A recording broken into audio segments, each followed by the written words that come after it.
तो नमस्कार दोस्तों, आज अपन बात करेंगे ऑल टाइम प्लास्टिक आईपीओ की, जिसकी सबसे बड़ी खासियत इंटरनेशनल फुटप्रिंट है।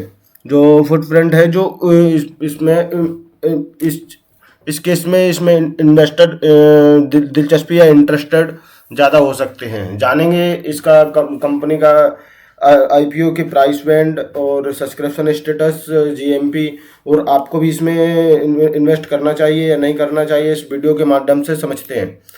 तो सबसे पहले अपन चलते हैं आईपीओ की डिटेल पे। तो आईपीओ का डिटेल है जो इस प्रकार है कि जो आईपीओ का जो इशू साइज है फुल, वो है 400 करोड़ रुपए, जिसमें से फ्रेश इशू है वो 280 करोड़ है, और जो इनका ऑफर फॉर सेल है वो 120 करोड़ रुपीज़ है।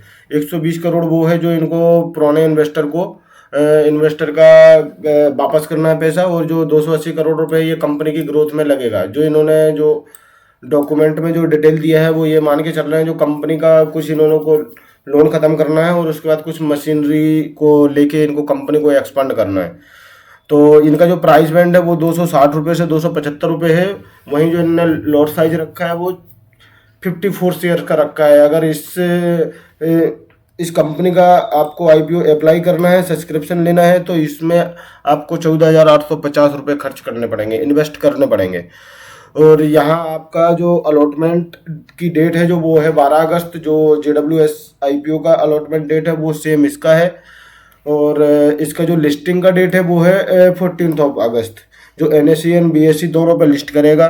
जो इनका जो बिजनेस है वो प्लास्टिक का है, जो इंटरनेशनल लेवल पे बिजनेस टू बिजनेस और बिजनेस टू कस्टमर दोनों लेवल पे ये काम करते हैं। जो कंपनी का जो हिस्ट्री है वो 1971 से कंपनी चल रही है, 1971 से।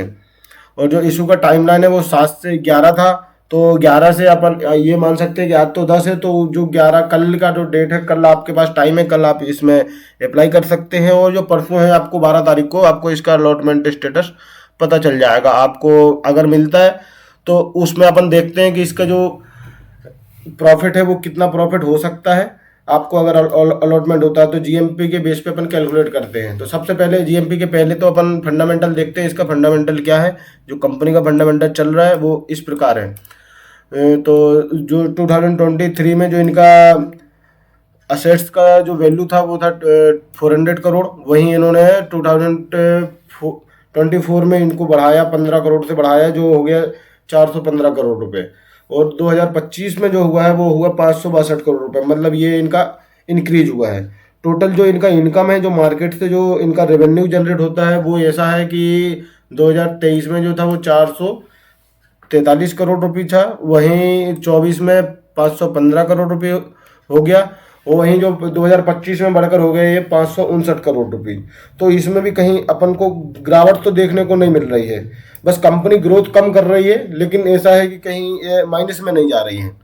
मतलब इनका कस्टमर लेवल है जो बराबर सेटिस्फेक्शन, और उनको जो भी चीज़ें हैं वो बराबर सपोर्ट मिल रहा है, और इसलिए इनका कस्टमर बढ़ रहा है और मार्केट भी बढ़ रहा है। तो इनका जो टोटल प्रॉफिट देखें अपन आफ्टर टैक्स, वो प्रॉफिट ये है 2023 में इनका जो प्रॉफिट हुआ था वो 28 करोड़ रुपए हुआ था, और 24 में 44 करोड़। वहीं जो 25 में थोड़ा सा कम हुआ है, जो 23 से 24 के बीच में जो प्रॉफिट हुआ था वो इनका अच्छा प्रॉफिट गया था। लेकिन इसमें इनका जो प्रॉफिट इंक्रीमेंट है वो कम हुआ है, 47 करोड़, 44 टू 47, मतलब 3 करोड़ रुपए का ज़्यादा फायदा हुआ है इनको 2025 में। तो जो इनका नेटवर्थ है, जो इनका जो अभी वैल्यूएशन चल रहा है, वो पहले जो 2023 में था वो 157 करोड़ था, और 2024 में 202 करोड़ रुपए हो गया था।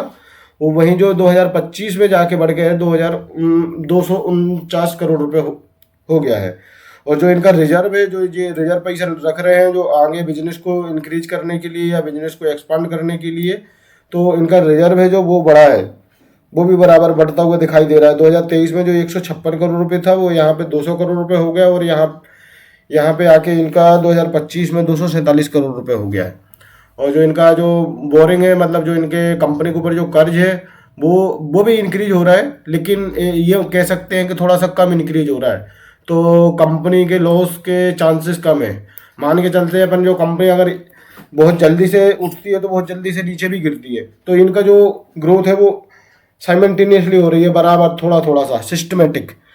तो इनका जो लोन है वो 271 करोड़ था 2023 में, और फिर जो इन्होंने कम कराया है यहाँ पे कम कम हुआ 2024 में, जो हुआ है 171 से 142, और यहाँ पे फिर इनका बढ़ा है 218 करोड़ रुपीज।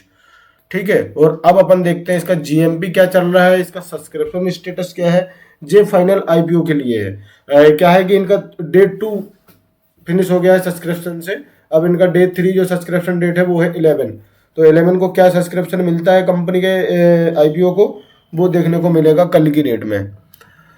तो अपन यहाँ पे इसका एक्सप्लोर करते हैं। जो क्यूआईबी है, क्वालिफाइड इन्वेस्टर है जो, वो उन्होंने जो इन्वेस्ट किया है इसमें 0.38% जो इनका सब्सक्रिप्शन आया है।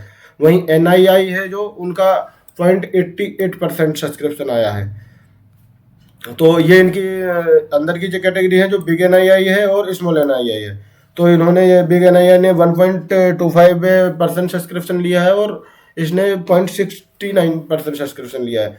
वहीं अगर रिटेल में देखा जाए तो रिटेल ने ज़्यादा इंटरेस्ट दिखाया है। यहाँ पे इनका सॉरी 1.51% जो टाइम्स है वो सब्सक्रिप्शन हो गया है। सॉरी 1.51% नहीं, मतलब भी कि ये इतना टाइम्स है ये। तो रिटेल का जो इन्होंने जो कैटेगरी दिया था उसका ये 1.51 टाइम्स सब्सक्रिप्शन हो गया है। जो एम्प्लॉय का है, एम्प्लॉय का भी सब्सक्रिप्शन 3 गुना हो गया है। और जो टोटल सब्सक्रिप्शन अगर मान के चलें तो इनका अभी 100% मान के चल सकते हैं, 1.06% इनका 100% मतलब 1 टाइम सब्सक्रिप्शन हो गया है।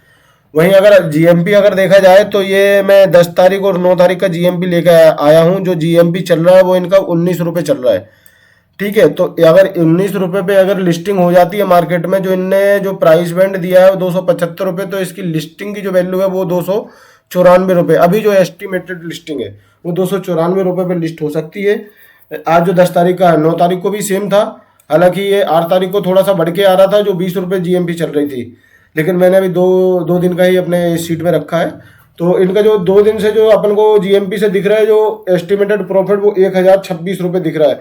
और जो ये तो फाइनल है, जो वो देखने को मिलेगा अपन को 14 अगस्त को, 14 अगस्त को देखने को मिलेगा कि मार्केट का जीएमपी से कितना जो प्रॉफिट है वो सब्सक्राइबर को मिला है। अब आप इसके बेसिस पे मैंने कंपनी का पूरा फाइनेंस स्टेटस, फंडामेंटल और जो सब्सक्रिप्शन का जो स्टेटस है वो आपके सामने रख दिया है। तो आप इसके बेस पे डिसीजन ले सकते हैं आपको सब्सक्राइब करना चाहिए या नहीं करना चाहिए। ठीक है दोस्तों, थैंक यू, धन्यवाद, जय हिंद।